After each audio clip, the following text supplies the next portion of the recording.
When this 18-year-old defendant viciously attacked a 14-year-old and flaunted it on TikTok, she learned the hard way as the judge wasn't letting her off scot-free. Ms. Jones, it's my understanding that the agreement today is that you will plead no contest to assault and or assault and battery. That is a 93-day misdemeanor and or a fine of $500, and consecutive sentencing may be imposed if the offense happened in the place of confinement. Now, along with that, there's what's called a Killebrew agreement, and what that is the prosecution and your attorney and you have reached an agreement that you'll be placed on a delay of sentence. And if you're successful with that delay of sentence, the case would be dismissed. Success means that you complete all the programming that your probation officer requests that you do, and you not have any violations. Do you understand that? Yes. March 31st, 2025, here in the city of Cadillac of Wexford County, how do you plead to committing the offense of assault and or assault and battery? No contest. As does the court. I find the plea is knowing, voluntary, and accurate.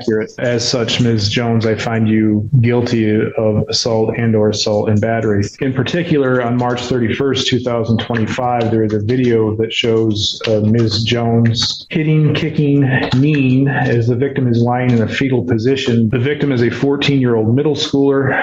The victim reported that she had no injuries. It is alleged in the police report that Ms. Jones posted another video on TikTok captioned Round 2, and this appeared to be all over some things that were said about another's deceased mother. Mr. Hartel, any allocution? Anytime it's no contest, especially for civil liability, I'm cautious to overly allocute for obvious reasons. But what I will say is my client has, to my knowledge, done well on bond. She does have strong ties to the community. I don't doubt she'll do well on probation. She's highly motivated to do well and receive the benefit of the delay. I'm going to be very honest with everybody. I don't plan on following this Killebrew agreement. She's an 18-year-old who literally kicked and beat a 14-year-old in a fetal position on the ground because of something that was said about somebody else's deceased mother, and then had the gall to post another video of it on TikTok. That's not somebody who's making a mistake. A delay of sentence is to allow the court to determine whether or not the person